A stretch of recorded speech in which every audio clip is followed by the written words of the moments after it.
Okay, so let's get right into it. When you hear the name John Deere, you probably think of one thing, right? A big green tractor out in a field. But what if I told you that today, John Deere is basically a software company that just happens to sell tractors? In this explainer, we're going to unpack how the all-American farm got turned into a high-margin subscription business.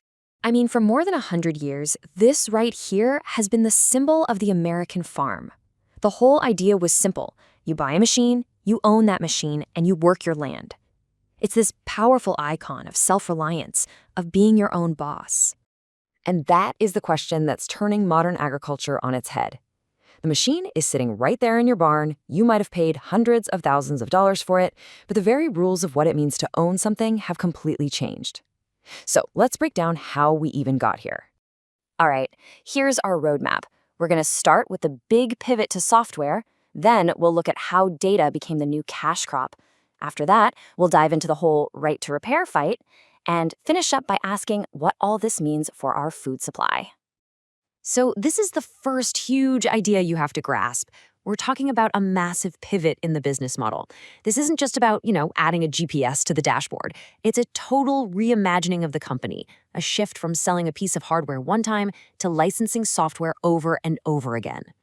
So why? Why did they do this? Well, by the late 90s, the old way of doing things, just building a bigger, stronger tractor, had kind of hit a wall. You just weren't getting the same bang for your buck. The gains were getting smaller, but the problems, like the soil getting too packed down, were getting bigger. They needed a whole new way to grow. And if you put it in historical context, it makes perfect sense. The entire 20th century was all about pure mechanical muscle. But once they hit that plateau, the next great leap forward was all about data and software.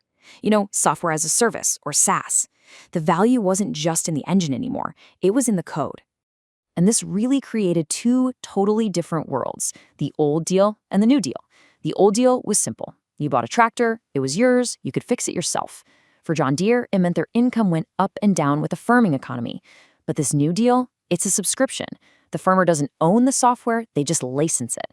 And for the company, that means stable, predictable, recurring revenue, which, by the way, Wall Street absolutely adores.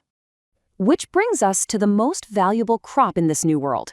And nope, it's not corn and it's not soybeans. It's data.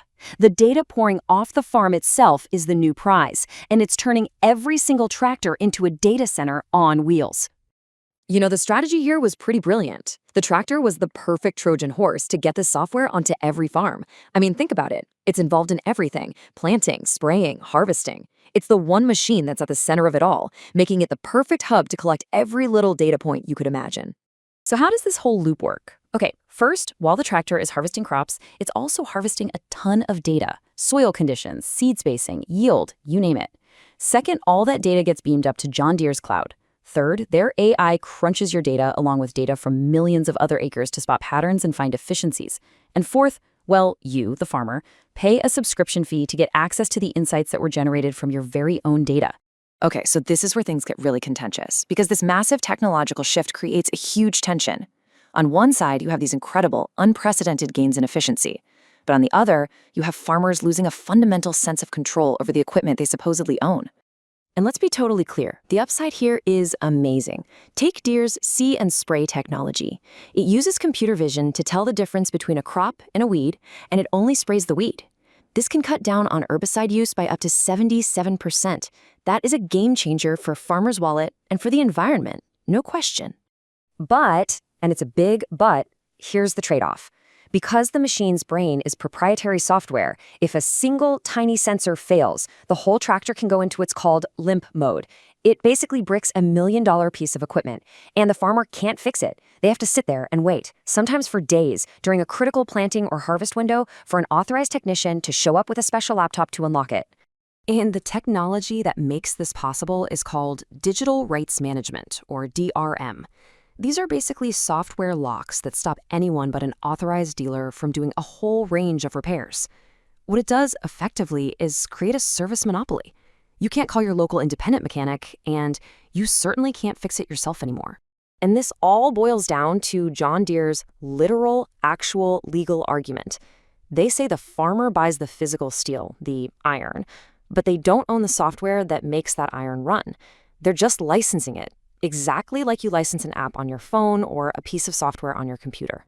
Okay, so let's zoom out. Let's pull back from the individual farm for a second. What does it really mean for all of us when the core operating system for our food supply is owned and controlled by just a few giant corporations? Well, the implications are huge. For one, it creates all these new systemic risks we've never had to think about before. Suddenly, food security is now a cybersecurity issue. A single ransomware attack on a company's cloud server during planting season could be an absolute catastrophe. It also creates a digital divide, where only the huge mega farms can afford this tech, which just pushes more small family farms out of business and leads to even more consolidation.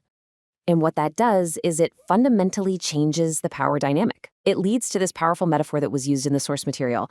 The farmer, who was once the master of their own domain, is becoming more like a tenant in a digital feudal system, paying rent in the form of subscription fees to a corporate landlord just for the right to use their tools to work the land.